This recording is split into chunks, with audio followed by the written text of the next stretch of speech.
But first, Hillary Clinton may have gotten the endorsement from California Governor Jerry Brown, but Bernie isn't backing down as he vows to win the Golden State next Tuesday. We have won 20 states, so it is not surprising to me that, we will have the Democratic establishment supporting Hillary Clinton. But you know what? I'd rather have these guys than the Democratic establishment. We've won in 20 states, and I think we're going to win here in California. The governor had some nice things to say about your campaign. Well, I like Governor Brown.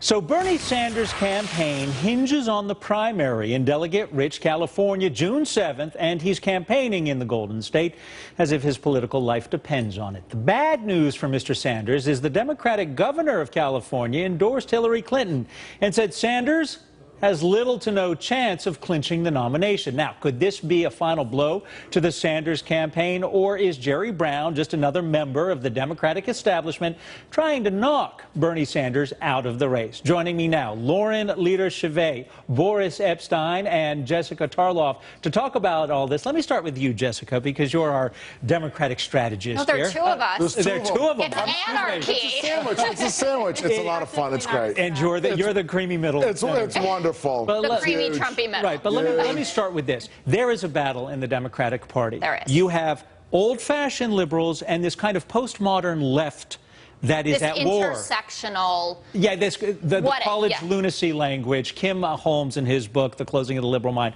talks about this. For you and me, in plain English. Who's going to win? Because the Democrats are destroying themselves, Sanders versus Clinton, new leftists versus old leftists. Well, Hillary Clinton's going to win. I love when Bernie Sanders talks like that, and he completely ignores the fact that she's over 3 million votes ahead. And, I don't like to question whether Bernie Sanders understands how math works. I believe that he does know. But when he gets into these press conferences, he gets on his high horse, he becomes the worst Bernie bro of them all.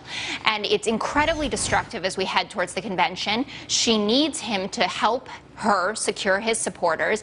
And there was a great piece over the weekend in the Washington Post that talked about how actually unity may be easier this time around than '08 because of how unfavorable Democrats' views are of Donald Trump. That people actually had a much more positive view of John McCain. Boris, let me bring you in on this because I was a kid at the time, but I remember, I'm going to go back to 1980. Ted Kennedy caused real damage to Jimmy Carter. Is that what we're witnessing right now? Well, either that or the Bolshevik-Menshevik split of the early 1900s in the Communist Party in Russia. Either way, it's great for us. I am that old. Boris was there. Either way, I was there. I'm not going to tell you which side I was on. It was neither.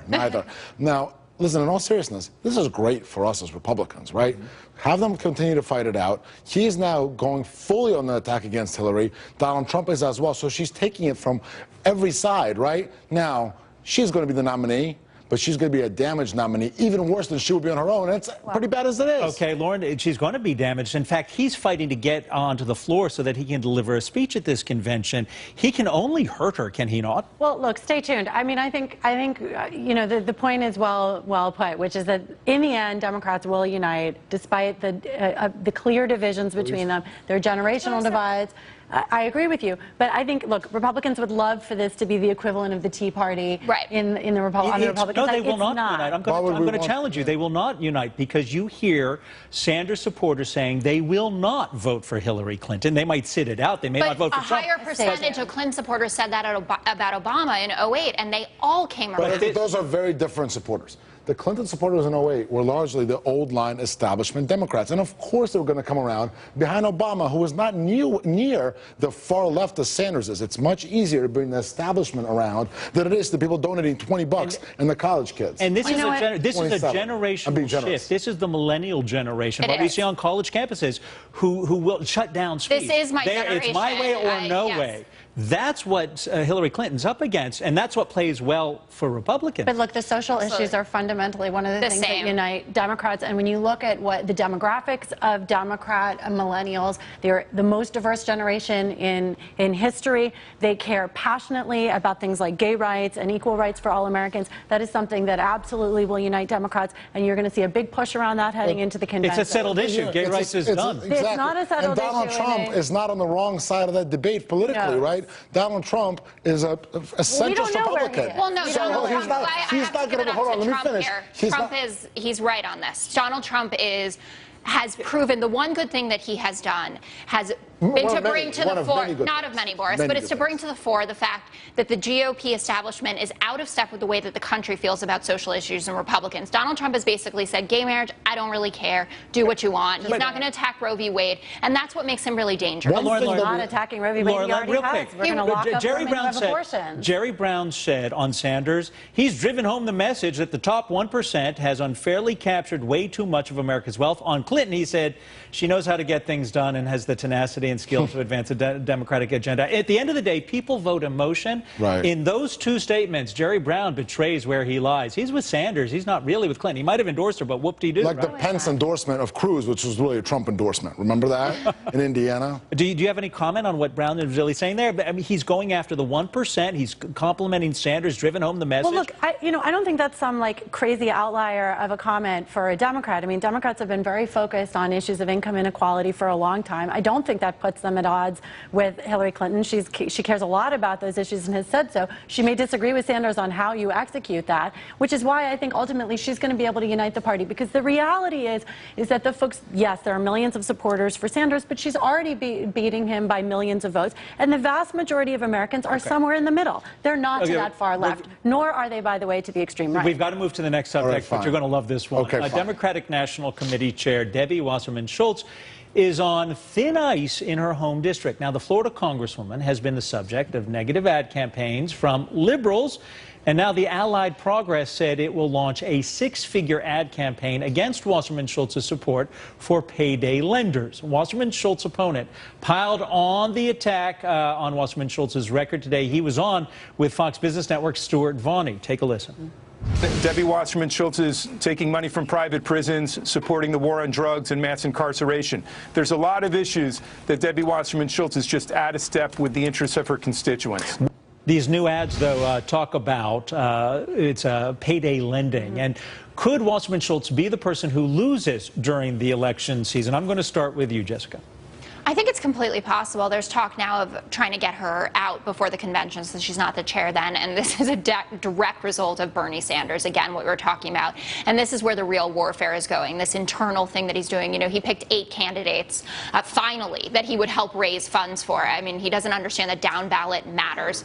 And Debbie Wasserman Schultz, I got to say, she's gotten herself into a bunch of messes, and I believe that the Republicans actually do this right in that Reince Priebus is not also an elected official. You have a job, and they should be separate jobs. But I do think she's in Boris, a lot of trouble. Does this fight and this potential threat to Debbie Wasserman Schultz, if she loses, is that just, you know, red meat to the lions in the form of red meat to the Republicans?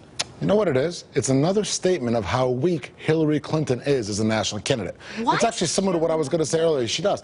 They're just because they're two ladies doesn't mean they're the same thing. Debbie Wasserman Schultz is in trouble because she's been in the bank for Clinton this whole time, right? Well, Hold on, let me finish. If she was not seen as preventing debates, as doing anything she could for Hillary Clinton to be the nominee, she wouldn't be doing this. And if Hillary Clinton were popular and actually a good national candidate, this wouldn't be a problem for Debbie Wasserman Schultz. I'd put money on it that Lauren disagrees with you. Okay. Well, I do disagree because I think she's gone overboard to prove that she is neutral and the Democratic Party is neutral. I think because she's a woman, she's been painted automatically as this Hillary supporter. No, she's neutral. I was covering the New York primary, and Democrats were trying to get Bernie Sanders to call it quits after the loss here in New York State. She's repeatedly said recently that she thinks that he should go all the way through the primary process and that he has every right to do so and has encouraged him to do that. She's been forced to do so now, but she's not been neutral throughout the process. That's not to say she is. I agree that it is extremely difficult to have an elected official who's also the chair of the party. She has probably the hardest job in politics. Like her or not, it is the hardest job in politics. But it shouldn't be hard. If she had a likable candidate, it wouldn't be hard. I'm sorry. It's not bottom line, she's Hillary. It's the entire party. Both candidates, let's be honest, both candidates have gone overboard this time to blame the system for their problems. They've done this on the Republican side and on the Democratic side. Not Sanders. Not Sanders. And Jessica, I'm not defending Bernie Sanders, but what I'm pointing out here is that no matter how you count it, Hillary Clinton's beating him. If it's total votes among Democratic voters, if it's you take out the superdelegates, why don't the Sanders supporters see that? They keep saying the system's rigged against them, yet she's winning no matter how you count it. Their leadership doesn't speak honestly to them. It's so frustrating. Jeff Weaver, Tad Devine, Bernie Sanders, they all stand up there and they'll have moments of reality, like when they're standing at the big board, right? And they say, oh, look at that. That's a little weird. We can't do this. And then the next day, oh, were in it because they had a rally with 28,000 people. Well, because they're right there. As long as a candidate has money, he's going to stay in it because he's addicted to it. That is all the time we have. Yeah, or in the words of Bill Clinton, it depends on what the definition of is. Exactly. Thank you all three. But coming up, Don